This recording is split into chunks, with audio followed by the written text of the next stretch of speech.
Hey everybody, welcome. Um, welcome, Timothy, or you go by the Clarity Doctor. So, what's your deal? Tell us a bit about yourself so we know who we're talking to. What's my deal? Man, I don't get asked that a whole lot. Like, what's your deal, man? Must be a Tucson thing, right? Maybe. So my deal is I'm a software developer by day. Been doing computers for 15 plus years. And then also my work or my calling is a business coach, entrepreneur, startup builder. And it really started when I figured out that I blamed my dad for everything. All failures was his fault because he wasn't around when I was a kid. Wasn't there. So as an adult, whenever I'd struggle and I'd hit those really tough spots, I would just call him up. It's your fault. You weren't here. And then when he died about 4 years ago, I'm looking at him at his casket and I'm just bawling and crying. I didn't know why I was crying.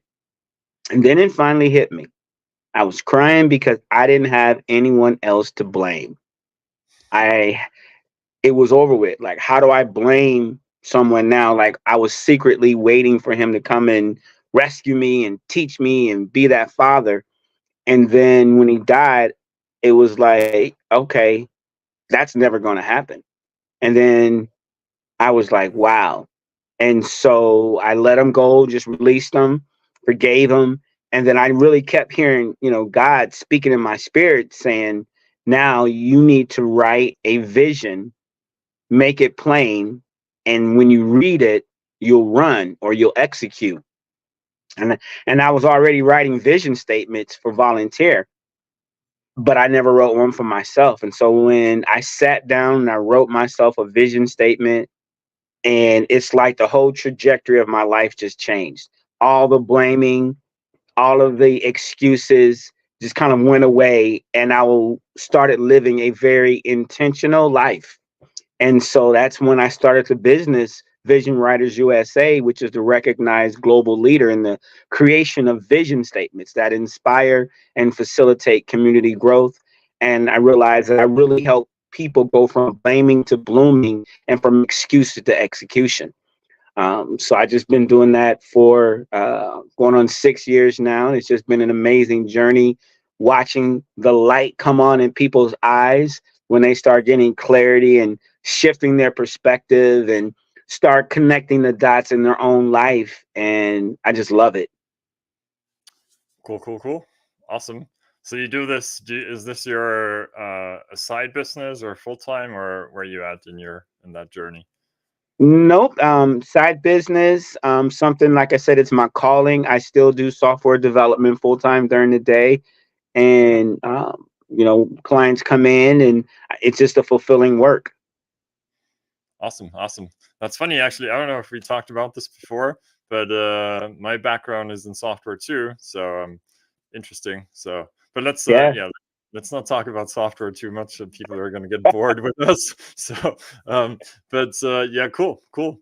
For me, I don't know if you've watched any of our previous episodes. I don't blame you if not, but I got laid off last year, so now I had that kind of seems like you have a bit of a seamless transition, or you have the luxury to do both. For me, it was like hard cuts, and then so now I'm doing different things between coaching and marketing, and now something that's both.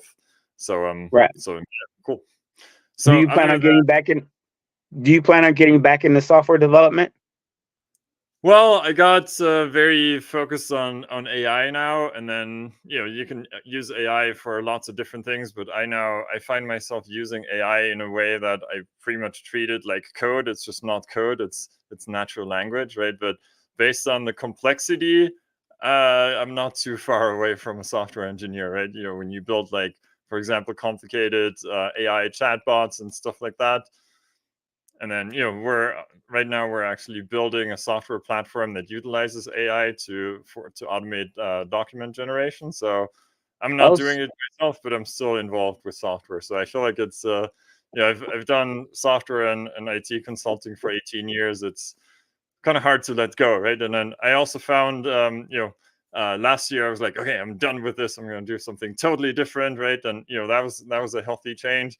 But now I'm like, well, I kind of like discussing and figuring out solutions, and maybe not so much the troubleshooting part. I like when somebody else does that. But so now I'm yeah, like, okay, I'm allowing myself to do the thing that I set out to not do last year, but it's a different year now. So I'm kind of doing gotcha. both. I'm not working as a software engineer, but in the end, it's complexity, right? It doesn't matter if you're training AI or writing code or, I don't know, drawing a diagram for your business, right? If there's complexity, then I'm happy. So, what about you? Right, for sure.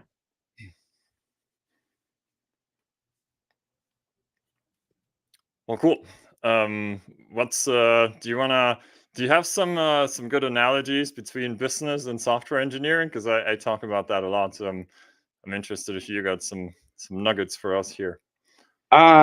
Software engineering and business. Yes. So one of the things that I found has really been good for me, and not just, well, software, business, and how the mind works.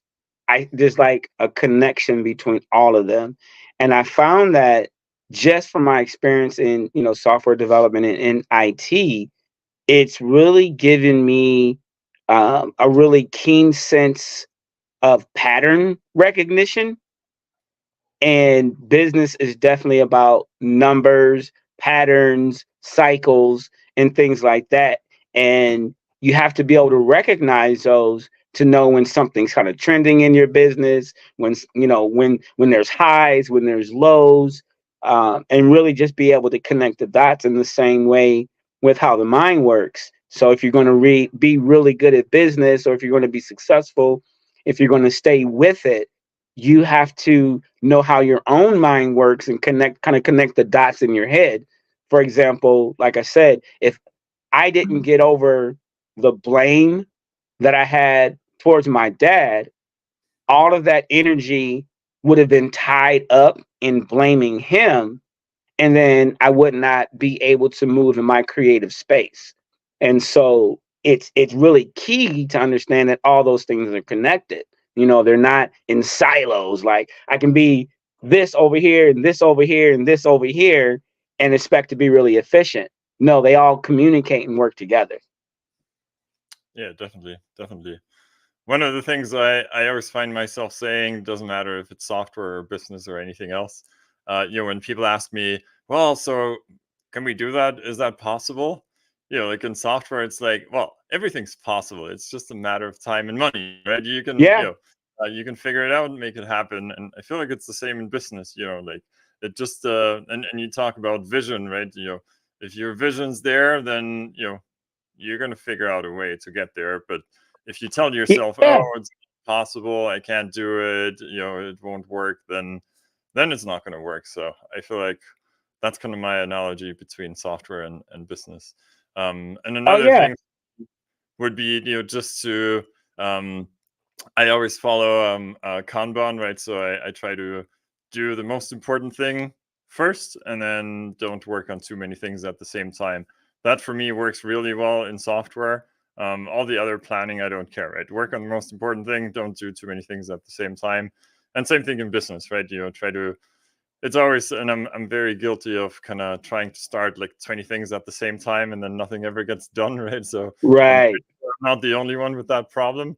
Yeah. So get stuff done, and then you got the clarity, clarity doctor. Got the clarity for the next thing, and then finish that one, and then work actually becomes fun at that point because you're getting things done and you feel accomplished. So what's Yeah. your approach to kind of planning your work and kind of navigating the chaos of the day to day?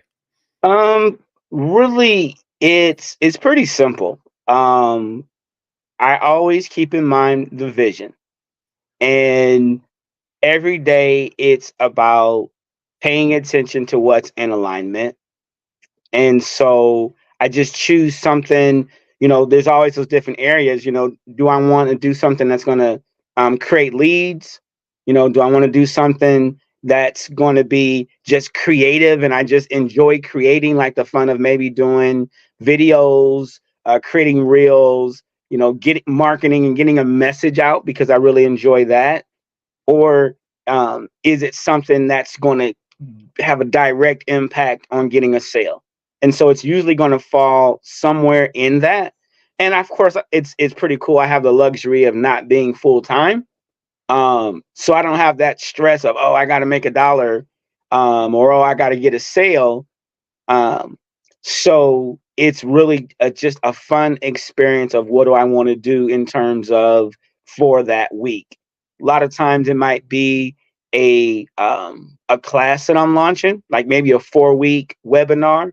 So then I might spend a few weeks simply just producing content around that webinar and leading people into that, getting into the my email list, and then kind of just launching the webinar. So that's pretty much the simple, easy thing, the way to do for me. Awesome. Yeah, I think that's sometimes it's I don't know if you have the shiny object syndrome kind of, there's all those things where we can spend like tons of time on, and then you're like, okay, it's done, nothing changed, and then you're like, oh. Yeah, I mean, and I think and that's really what my goal is to teach people, is to have a strong enough vision, one that vibrates and resonates higher than your distractions. If you can come up with a vision statement, and that's inclusive because I use a 5-step or 5 principles or 5 pillars to create a vision statement. And so when I include all those 5 pillars and write people a vision statement and then show them how to literally put that vision on like a pair of glasses and look at life through those lenses, it kind of gives you a tunnel vision. And so the shiny objects, yeah, you see them, but because you're so excited and you're so tapped in and tuned in into your direction and destination, I find that most of the time, you don't get caught very long in the shiny object. You might go and sniff it, mess around, but you're so hyper focused on your direction, it's easy enough to let it go. Mm-hmm. Yeah, I think that's really nicely put. And I mean, I do that sometimes too. I'm like, if I don't at least spend like 15 minutes on that shiny object, it's gonna bother me all the time. And then at some point, I'm gonna fall into the hole of spending a couple hours on it. So I'd rather spend 15 minutes on it. And then I'm like, okay, I know enough now. I can, either it becomes something Yeah. important very soon, or it's just not important. So, but Yeah, I mean it's part of the journey. I think not just the destination, but actually finding out new things, experiencing new things, having fun along the way. I mean, that's what it's about. yeah, definitely. And that, for me, it's I'm sure you've noticed that change too, right? Software engineering roles were like bulletproof a couple of years ago, right? And now people are getting laid off left and right, and all this. So it changed a lot. So, and I think that's good. We're stuck in the comfort zone. You're safe. You don't have to worry. But at some point, it's good to have no safety net, right? And I mean, I see that for you, it's maybe you're still, well, let me ask you, do you think you're having your day job, do you think that's a bit of a comfort zone? And do you think you'll get rid of that at some point? Or is that Oh, kind of, it absolutely 100% is a comfort zone. Um, and honestly speaking, I know a lot of people talk about, oh, I want to fire my job, I want to fire my boss, and be a full-time entrepreneur and all that kind of stuff because they think it's glorious. But I don't feel that way. One, I enjoy my job. I love what I do. I love everything about the industry. Um, and I don't feel like that it's at a point where I need to fire my job. So I'm enjoying doing both, and I'm okay with that. I mean, it's not a big rush, just to jump out there and experience those hardships. of being a full-time entrepreneur. So I feel blessed to have both. Yeah, definitely. I don't think I would have. I mean, and I have huge respect for people that just fire their job and then they start something from scratch, even though they wouldn't have to. I probably, Right. and that's why I'm thankful for getting laid off, because now I'm like, okay, that kind of put me in the cold water and now figure out how to swim, right? That kind of thing. Whereas otherwise, I probably would have never started my own business, right? So, I Mm, always see the positive and things yeah. that happen. And I think I mean, it goes back to your, again, vision. What do you really want for your own life? I mean, that's really the key. And I'm not about imitating or duplicating or copying. Oh, well, they did it. They find, and you kind of go with the trend in the business world. That isn't my goal, to hurry up and be unemployed, so to speak. And that's not part of what I want to do. Now, if I get thrust into that, hey, it's time to swim. Sure, But until exactly. then, I just keep making impacts and keep helping people, and kind of enjoying the journey. And when it's time to ramp up and scale and things like that, everything will fall into place. I'm already being in alignment. I feel like I'm putting all those pieces in place right now so that whenever that happens, I'm ready. Cool. Well, cool. Yep. So what's your biggest success story for one of the clients you worked with? What are you most Uh, proud of? one of them, well, it was when she got her vision statement, and just really the tears that came out of her eyes that just rolled down her face. And when she said it, the words were perfectly communicated for what she felt on the inside and could never express. That Wow. was just, it felt so good. Like, all she could do was just cry. She was like, that's exactly what I feel and what I need. And then, since then, she's just been running. She took off. She wanted to teach young girls life lessons through dance. And, she grew up as, she was always a cheerleader, and like on the dance squad in college. So she was really big and popular in that. And so she wanted to teach that to young girls, but also show them life lessons. And so really just sitting down and helping her connect the dots. So she opened up her dance studio. She's traveled, different places around the US, and has just been killing it, like first place, second place, in team, individual, and just doing an amazing job. So I just, I heart I heart dance is just amazing. Cool. Well, awesome. It's a good success story. I hope you got a good testimonial video out of that. Did you? Oh, I got not a video, but I definitely got a great review in words, and so she constantly builds up what I do and shares that with other people. So, Cool. Awesome. What about one of my favorite questions is, and that's always where I always appreciate everybody's brutal honesty with themselves. You said you in the beginning you blamed your dad. So what are other mistakes you made you want to share, so maybe somebody else cannot make the same mistake, be it in or else they business or can make it anyway. They can make it for sure, anyway because they need the sure, life experience. sure, that works too. Um, I don't know. It's kind of an interesting question.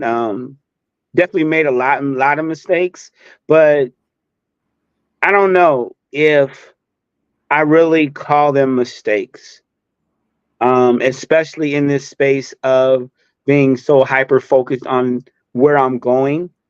And now that since I have that clarity, the things that I thought were mistakes, they don't feel like mistakes, because they've all been very much part of the journey, have contributed to my success and to the person that I am. And so I really don't, view too many things as mistakes, because you only know what you know. And so um, I can't really fault myself for not knowing something. Hmm. Um, but I guess if I were to actually say a mistake, um, and I would rather frame it more of, I wished I would have learned sooner. How about that? Is more about finance. Um, and just understanding how money works. I still deal with my money relationship. And so it's just always the challenge when I get money, and when it comes in, it comes through. It's always a struggle in getting the money to go where I want it to go. It's been easier for sure. Again, since I have intention and I have a very powerful vision statement that I'm excited about, I'm hyper intentional and being aware that, okay, if you spend this here, if you put this money there, you're not going to be able to channel that towards that outcome that you want. And it's like, oh, okay, let me stop. Let me change that. Let me not spend that. Let me do like that. So that's one of the things that helped me kind of correct my um, financial IQ. Hmm. Cool, cool. Yeah, money is an interesting thing, right? It's not just whether you have it or not, but then what do you do with it? And What you do with it? for me, I grew up in a family that did well, but then still for some reason when my dad got older, he was like trying to save every penny or euro cent because I'm from Austria, but and kind of what I've learned now is like sometimes being cheap is not going to get you anywhere. Sometimes you got to spend some money on yourself, be it a training, coaching program, whatever it is, and but then I've also learned that there's a lot of shiny object training programs out there, and then Yeah. some of them add crazy value to you, and then some of them it's like you're like, oh, that's it. Well, all right, I was oversold here, so and I think it's especially interesting for me was when I went through sales training, and then you see sales from the other end of the spectrum, right?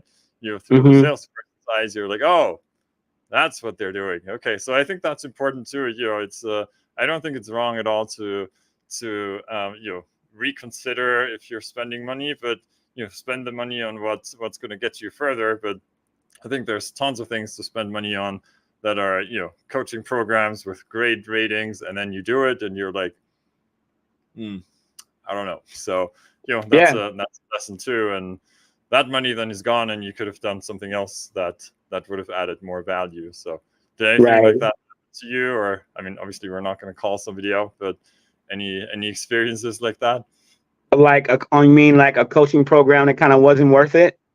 or just anything you spend money on where you're like, oh damn it, I could have gotten more value doing something else. Oh my God. I mean, yeah. I mean, that's my life story. Spending money All right. where it could have been, spent somewhere else. So, that's part of the journey.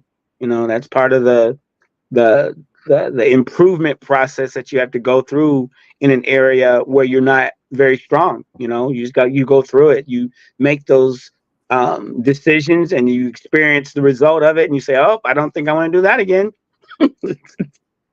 Yeah, definitely. But I think there's still there's if you, for example, invest in a coaching program and it's not what you expected, I feel like you're still a little smarter, and you know what you don't need. But that's still better than spending money on things that just have no value at all. So it's still Yeah, different. I 100% agree, because you can always learn something from everything.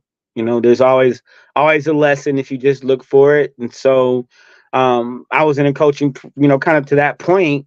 There was a coaching program that um, I was in, and I mean, it didn't turn out with the results that the person kind of promised or alluded to. He was sleeping with all the chicks in the program, and just doing things like that, and not holding the business together as strong as it could have. And so, but I gained some great information from being involved with the program, even still, and I met through the program, I met the person I'm dating now. So I'm just like, okay, that's a plus. So it wasn't Right. all bad, you know. For sure, for sure. So what have you invested in yourself that was the biggest value for yourself? Like, Um, the biggest value I would say is, well, she kind of pushed me into it, but I invested into a coaching program now. Basically, um, he's focusing on helping speakers um, kind of promote their brand and become to go get on more stages and things like that. And the guy is really phenomenal. So I appreciate her kind of saying, "Hey, you need to get into that." And so it's been a great investment, just learning so much from him. yeah, well, cool, cool. Yeah, I just recently started a new coaching program also last week, and that one's really, I feel like it's a lot of value. So I'm already learning a Which lot. one is it? What is it kind of focused on? So it's focused around the concept, the business model of becoming a growth partner. So you're not just offering marketing or not just offering coaching. I feel like it's a mix of both, right? And then they focus on, because as a marketing agency, so I bought a marketing agency 2 months ago. So Oh, if you wanna do that full time, if you have those clients that pay you like $500 or $1,000 a month, and then you want to scale that, well, now you need some 30 to 50 clients to turn that into a business where it's not just you doing all the work, but you're building a team, right? So, but now you have a lot of clients, and then hmm, providing services that are replaceable, right? Let's say you manage somebody's social media or anything, you run their ads. Maybe at some point the ads run and nobody has to do anything. At least the client will think so, right? And then and right. then you have churn and you lose clients. So you're constantly kind of fighting to have that number of clients that you need to and then when you have a team, you have a responsibility for them too. So that coaching program, their concept is to have less clients, more like 10 clients, but higher ticket clients, but then to add gigantic amounts of value to those clients. And then as you have less clients, you can really focus on those clients, and then also keep those clients and not lose them and have to close new deals all the time. So I'm super impressed with their program so far. But it's been one weekend, and it's another 4 months and 3 weeks. So I'm excited Uh, about the time to 4 months, come. and so it's a 5-month program. Yep. Yep. Nice. And also, one thing they do that I haven't seen with other programs, and I'm not advertising here, but they give you a full money back guarantee. So they say if you're not making twice the money than what the coaching program costs, and you can prove to them that you put in the work, you attended the session, all of that, then you get all your money back. So I think Okay, that's a pretty bold statement, right? that's a pretty bold statement. Yeah, you have to send me that link. I'd like to check them out. You Sure, might get what they offer affiliate they do. Yeah, they do. for okay, you have an affiliate link. So if I sign up, you get a bonus. Sure. Yeah, of course, of course. Well, cool. All right. So yeah, I think that's cool, and also part of their model is also to charge clients money, but then to also have a revenue share, so that you share both the risk and also the profit with the client. I think that's a really cool model, right? Because if you just charge the client to do something and then you tell them good luck, right? Maybe you're not that confident in your service, right? But if you don't make that much money, if the client's not really successful, then I feel like that's a good concept. So I'm trying to implement this concept with even with existing clients now to kind of change that towards a revenue share, and then I feel like everybody's more motivated, right? The client's motivated because they have to spend less money up front, so they can spend a little more money on their team maybe or anything else to grow their business, and then obviously when they grow it, then you profit too, right? So everybody's happy. So I Hmm. think that's a really cool model. So Yeah, I agree. I agree. How did you hear about them? It kind of popped up on social media of or course, someone. of Of course. course. Where Are they else? teach? Right. I don't know. Maybe referral. Yeah. Well, cool. Well, what's your speaking of vision, what's your vision? Like, where do you see yourself in a year or in 3 years? Pick one. I'd be kind of interested. How long is Um, your vision? so I think kind of to that point, I don't do those types of, I guess you could say, projections. I want to be here in a year, I want to be here in 3 months. I'm more of keep my eye on the prize and enjoy the journey. Simple as that. Keep my Okay. eye on the prize and enjoy the journey, and I'll get there because I'm not in a hurry. Um, and so I don't set those types of expectations for myself. And I kind of just teach people. And again, I think a lot of that is rooted in people having a strong need for fulfillment, and so they got to have they're so pushed or in quote unquote driven by achievement, and without that achievement they don't feel so fulfilled, or they don't feel like they're really accomplishing anything. But I'm more of, I'm accomplishing something every day, I'm on purpose, I'm enjoying the journey, I'm making connections. I'm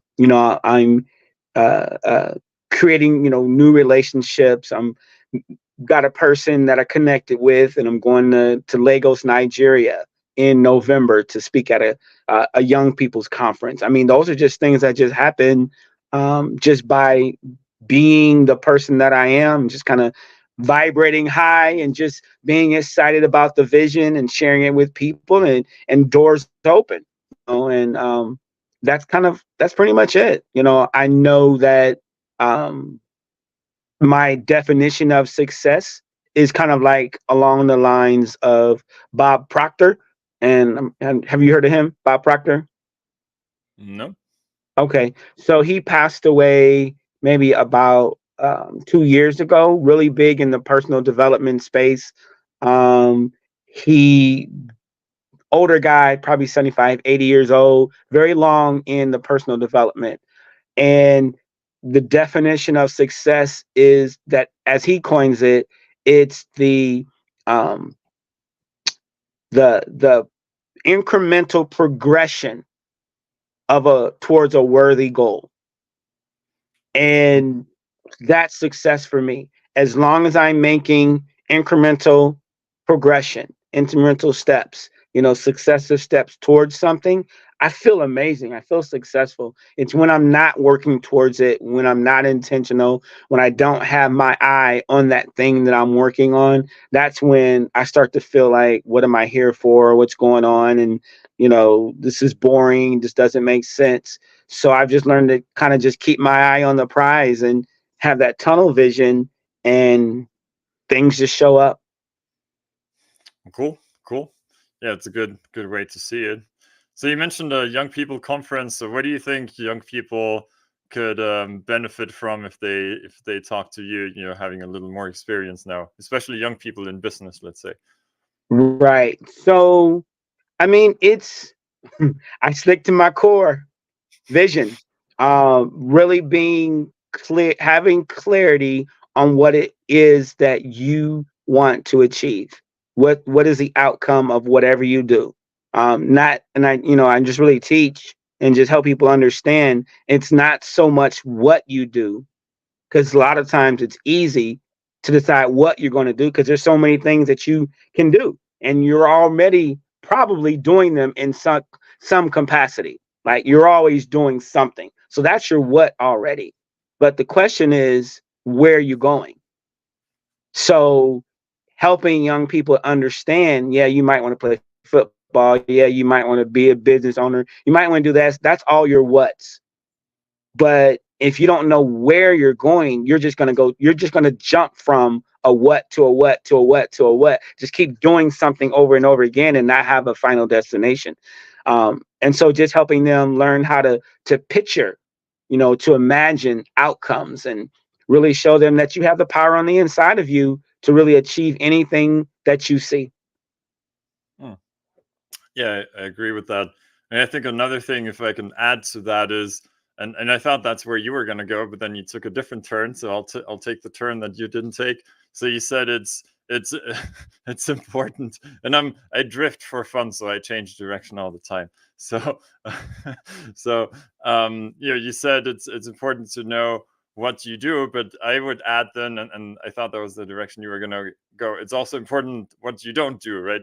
And I think nowadays, Gen Z, I think they have access to so much more stuff than maybe you and I had, right? It was all, the internet wasn't what it is. There was no smartphones and all of that, right? So I feel like for us, it was, it mattered more in which environment you grew up. But I feel like now it's like, there's young people, they have access to so much stuff, right? There's so much they can do. And I feel like it's really important to know, what do you not do, right? One thing that I decided when I was 16, that I wasn't going to drink, I wasn't going to do any drugs ever. And I've stuck to that, and that's now 23 years ago, right? And that was just, it's just something that's been a pillar in my life. It was never like, yeah, I'm not doing that now, but maybe later. It's just, I'm never doing this ever, right? And I feel like that for me was powerful. It's been defining. Everything else changed, right? Your friends change, what you do change, your jobs change. For me, the continent I live in changed, right? A lot of things changed, but that one thing that I don't do, that's always stayed the same. And I feel like everything else changed, right? So I feel That's like, that's pretty interesting. So, oh, just to clarify, so what I was making sure is that not yes, people know what they're doing, but I was saying the important thing is to know where you're going. So, like the yeah, what you're doing is always going to be obvious. Like, is the way I look at it. Like, you're always going to have something to do. You might have a bunch of things to do, but you're always going to at least be doing one thing. So the what to do is kind of obvious and easy, but it's the where you're going. And kind of, to that point, I'm the kid that I couldn't say what I'm not going to do because I pretty much will do anything. I just have that personality where it's like, I'm trying it. Like, don't tell me no. Don't say it's off limits. I'm going to do it. What reins that in for me, kind of going back to the same thing, is if I do this, what will happen to the outcome that I desire? So it's not so much for me thinking about what I'm not going to do, it's what I'm going to do to always keep myself in a position to get where I want to go. So it's always the what I'm going to do. And for me, the more I do, the less I want to do those things that I don't want to do, if that makes sense. Because they start to get me excited. Like I start seeing those outcomes, I start seeing those results, I start seeing the success. And it's like, oh, I want more of this. So it becomes natural just to do this and not even think about the not do's, if that makes sense. makes sense, makes sense. And I think, I'd like to add to that. You know, the there's always a threshold you have to cross, that, right? Until you actually start doing it, right? There's always some risk. Always something could go wrong. You could fail. Anything could happen. So I feel like that fear of failure, and just, I always like to ask. I think I just said that on another podcast like yesterday, but Uh, anyway, different podcasts. So, just the question, what if, right? Let's say you invest $10,000 in starting a business, and what if you lose $10,000, right? Is that a lesson worth more than 10 grand for life? I think it is. ooh. Try. If you never try, you'll never know. And that's actually one thing that my dad told me when he was in his 80s, is that he didn't regret any of the things he did, but all the things he regretted were the things he never did, right? So I'm trying to live that. Just do it, right? What's the worst that can happen, right? You're not going to That's die. powerful. You're not going to go bankrupt, right? For you can always do something. So just Yeah, fail, see what happens.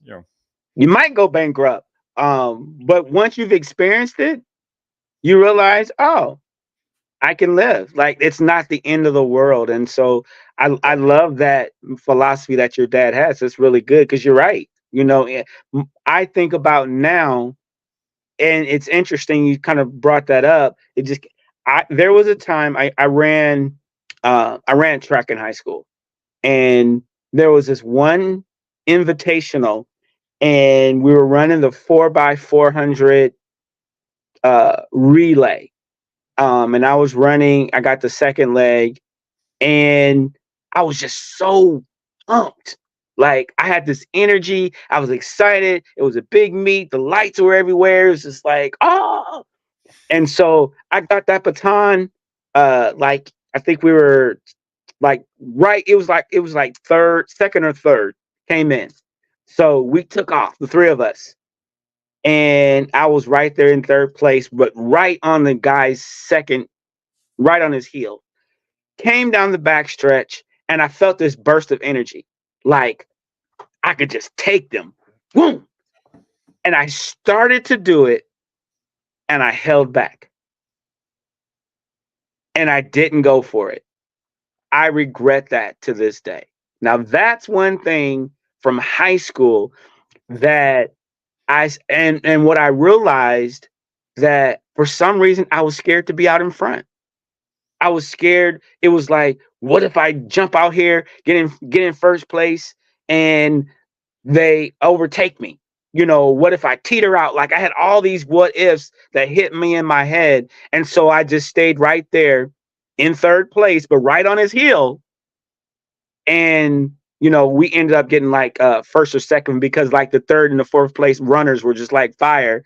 And so, and I look back, why didn't I take it? And it was just the fear of being out in front. Yeah. That's a regret. I didn't do it. Yeah. So that was what kind of race was that? Was that so racing a truck, like road racing, or? No, I ran track. Oh, Track. So it's the 4x400 meter relay. Everyone runs once around the track. oh, okay. One Cool. time around the track, right? So Okay. 4 people. Everybody passes baton. And yeah. So yeah. Oh, cool. Yeah. See, maybe your life would have been totally different if you had taken that. You never know. It would have been totally different, because I would have gained something earlier about taking risk and being um positive risk, should I say. Um with no problem with taking risks, just kind of on the other side of things. But I would have learned my ability, and I would have learned, what more I could do at an early age. I didn't really find any of those things out, until much older in life, where I started taking those chances on myself, taking those chances and risk on improvement and things like that. That didn't happen until later. It wasn't, the childhood. It was none of that towards the positive side. So I would have started earlier in this whole industry. Cool. Cool. Cool. Well, awesome. That was a good conversation. I really enjoyed that. So if somebody resonated with what you talked about, or if somebody is interested in what you have to offer and want to work with you, where can they find you? The stage is yours now.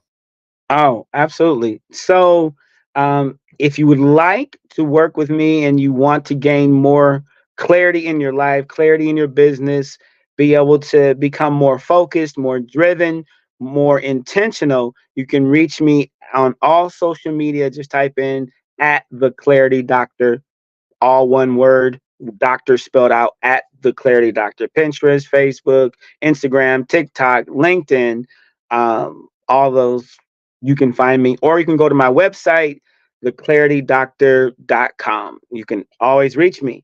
I'm here. I do a 15-minute free clarity call, and it will definitely help you gain some insight and inspiration on how you can bring things into alignment and just really live a life of intention. Well, awesome. Cool. I hope some people find you, and you can add value to them. Awesome. Well, I appreciate you being on. I had a good time having a good Appreciate it. conversation, and thanks a lot. Our paths will cross sometime soon again, I'm sure. So Oh, they absolutely will. cool, I awesome. appreciate you. Thanks a lot so much. Yep. Thanks for being on. Sir.